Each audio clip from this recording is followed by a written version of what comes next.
आज हम बात करने वाले हैं ईडी यानी इरेक्टाइल डिस्फंक्शन के बारे में। बहुत सारे पुरुषों में ये देखा जाता है कि उनके प्राइवेट पार्ट में उत्तेजना जैसी चीज़ें आती हैं लेकिन जल्दी से ढीला पड़ जाता है, या फिर वो बोलते हैं कि मेरा स्टैंड नहीं होता है, वो हमेशा ढीला ही रहता है, या फिर वो 1-2 मिनट परफॉर्मेंस करते हैं उनका ढीला पड़ जाता है।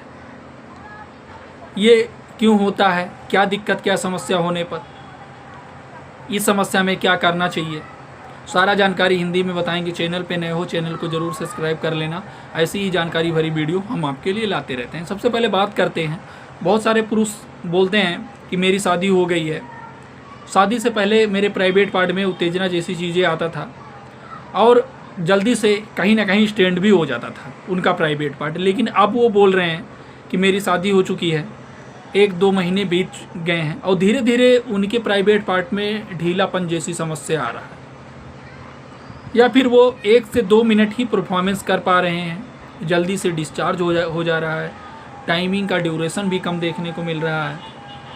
अब वो क्या करें? सबसे पहले बात करते हैं हम, अगर किसी का जल्दी से ढीला पड़ जाता है परफॉर्मेंस के दौरान, अगर वो पहले उनका टाइमिंग का ड्यूरेशन 3 से 4 मिनट था, अब वो बेड पे 1 मिनट भी परफॉर्मेंस नहीं कर पाते हैं, तब उनको क्या करना है? तब उनको अच्छे डॉक्टर के पास में जाना है, जो भी उनके घर के आसपास में, चौराहे पर, मोहल्ले में, सिटी में, उनको दिखाना है। जो डॉक्टर दवा दें वो दवा लेके खाना है, वो उनकी जो भी दिक्कत समस्या है ठीक हो जाएगा। अब हम बात करते हैं जल्दी से डिस्चार्ज हो जाता है, इसके पीछे क्या क्या रीजन्स हो सकता है। जैसे कि अगर आप बहुत ज़्यादा मास्टरबेशन करते हैं या फिर पहले हस्तमैथुन करते थे, आपकी शादी हुई, शादी के 1 हफ्ते 2 हफ्ते आपका सारा कुछ ठीक था, धीरे धीरे आपको टाइमिंग का ड्यूरेशन कम देखने को मिल रहा है, जल्दी से डिस्चार्ज हो जा रहा है, तब आप उस समस्या में बहुत ज़्यादा परेशान हो जा रहे हैं कि अब क्या हो गया। अब आपको समझ में नहीं आ रहा कि अब आप क्या करें।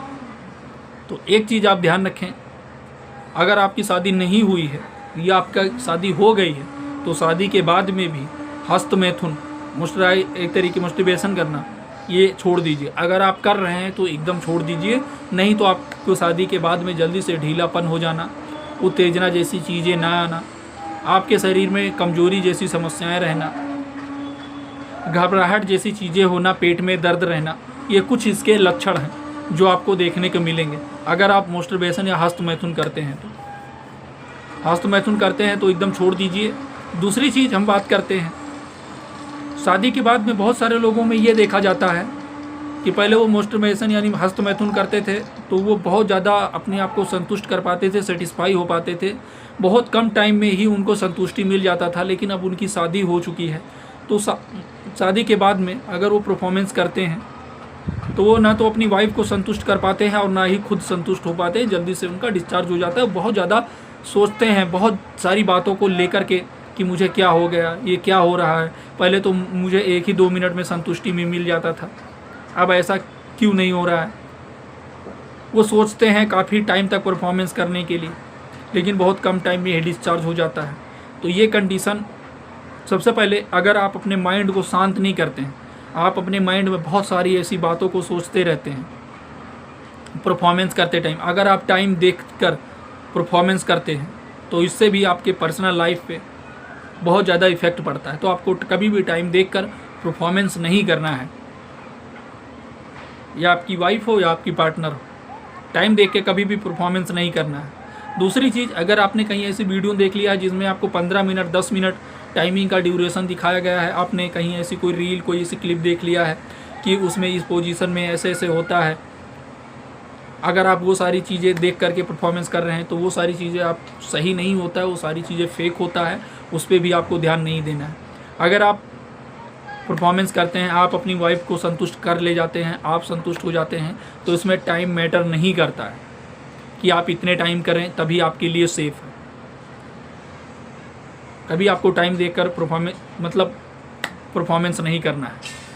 दूसरी चीज़, बहुत सारे लोगों में ये देखा गया है कि वो अपने प्राइवेट पार्ट को लेके बहुत ज़्यादा परेशान रहते हैं, बहुत सारी चीज़ों के बारे में सोचते हैं कि उनके या फिर उनके दोस्त ने या फिर कहीं ऐसी एडवर्टाइजमेंट प्रचार या कोई ऐसी क्लिप वीडियो देख लिया जिनमें उनका साइज़ बड़ा उनको देखने को मिला, उससे भी वो बहुत ज़्यादा चिंतित रहते हैं, परेशान रहते हैं, कमेंट करके पूछते रहते हैं कि सर मेरा प्राइवेट पार्ट छोटा है, मैं क्या करूं। अब वो क्या करें, वो सोचते हैं कि मेरी वाइफ संतुष्ट होती है कि नहीं होती है। तो अगर आपका प्राइवेट पार्ट छोटा है, 3 से 4 इंच का है, तो आप अपने वाइफ को संतुष्ट कर ले जाते हैं। आपको किसी प्रकार की कोई भी दवा, कोई भी मेडिसिन लेने की ज़रूरत नहीं है। आपको अपने प्राइवेट पार्ट को बढ़ाने की ज़रूरत नहीं है। आपकी वाइफ आपसे संतुष्ट हो जाती हो, या फिर आप परफॉर्मेंस भी कर लेते हैं, आपको पता ही नहीं चलता है कि आपकी वाइफ संतुष्ट हुई कि नहीं हुई। तो इस पे भी हम ऑलरेडी वीडियो बना के रखे हैं, अगर आपने नहीं देखा है तो मेरे चैनल पे जाके देख सकते हैं।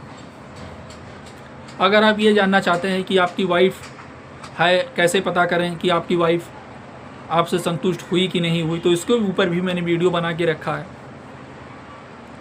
एक चीज़ आपको ध्यान रखना है, अगर आप अपनी वाइफ को संतुष्ट कर ले जाते हैं, आप अपने आप को संतुष्ट कर ले जाते हैं, आप एक दूसरे को सेटिस्फाई कर ले जाते हैं, तो आपको किसी भी प्रकार की कोई दवा मेडिसिन लेने की ज़रूरत नहीं है।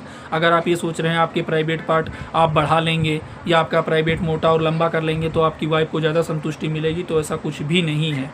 ये सारी चीज़ें फेक होती हैं। अगर आपने कहीं ऐसी एडिट की हुई वीडियो या कोई ऐसी क्लिप देख लिया है तो क्योंकि वो एडिट की हुई होती है, एडवर्टाइजमेंट के लिए वो सब दिखाया जाता है, तो आपको उस पर ध्यान नहीं देना है। और दूसरी चीज़ है, अगर आपका टाइमिंग का ड्यूरेशन कम है, आपने फर्स्ट टाइम परफॉर्मेंस किया, 1 मिनट भी नहीं टिके, आपका गीला हो गया, डिस्चार्ज हो गया, पहली चीज़ आपको स्ट्रेस लेके नहीं करना है। आपको अपनी माइंड में दौड़ा के नहीं करना है कि समय को सोच के इतने समय करना है, ये चीज़ होना है या ये चीज़, तो ये सारी चीज़ों का आपको ध्यान नहीं देना। दूसरी चीज़, बहुत सारे पुरुष ऐसे भी होते हैं जो अपनी वाइफ को संतुष्ट भी कर ले जाते हैं, खुद भी संतुष्ट हो जाते हैं, लेकिन वो टाइमिंग का सोचते हैं कि मैंने इतने टाइम तक नहीं किया या मुझे इतना टाइम करना चाहिए या इतना टाइम करने से वाइफ संतुष्ट होती है, तो ऐसा बिल्कुल भी नहीं है।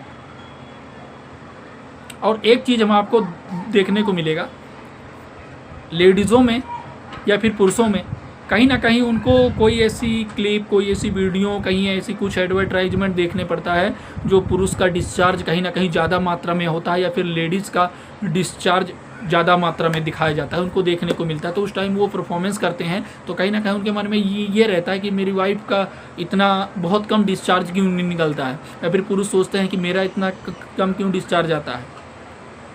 तो इस पे भी उनको घबराने की ज़रूरत नहीं है, क्योंकि वो जो आपने सोचा है या आपसे किसी ने कहा है कि मेरा ज़्यादा डिस्चार्ज निकलता है, तो वो कहीं ना कहीं झूठ बोल रहा है। वो सारी चीज़ें फेक होती हैं, उस पर आपको बिल्कुल भी ध्यान नहीं देना है।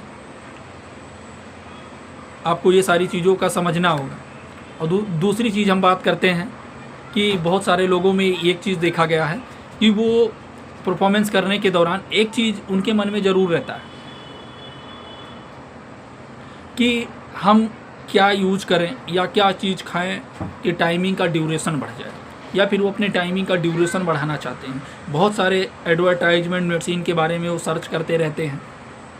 तो एक चीज़ मैं आपको बता दूं, अगर आपके पास किसी भी प्रकार की कोई दिक्कत समस्या नहीं है, आपका टाइमिंग का ड्यूरेशन ठीक है, आप अपने वाइफ को संतुष्ट कर ले जाते हैं, आप अपने को संतुष्ट कर ले जाते हैं, एक दूसरे को आप हैप्पी लाइफ एक दूसरे को मतलब बिता रहे हैं, एक दूसरे को चरम सुख पहुँचा रहे हैं, तो आपको किसी भी प्रकार की कोई भी दवा, कोई भी मेडिसिन लेने की ज़रूरत नहीं है। आप कभी भी कोई भी दवा, कोई भी मेडिसिन आपको अपनी मर्जी से नहीं लेना है। अगर आपका टाइमिंग का ड्यूरेशन कम है, जल्दी से ढीला पड़ जाता है, तब आप अपने डॉक्टर या फार्मासिस्ट से संपर्क कर सकते हैं। आशा है छोटी सी जानकारी समझ में आया होगा। चैनल पे नए हो, चैनल को जरूर सब्सक्राइब कर लेना। ऐसी ही जानकारी भरी वीडियो आपके लिए लाते रहते हैं। ये वीडियो जानकारी उद्देश्य के लिए, जानकारी पर्पज़ के लिए।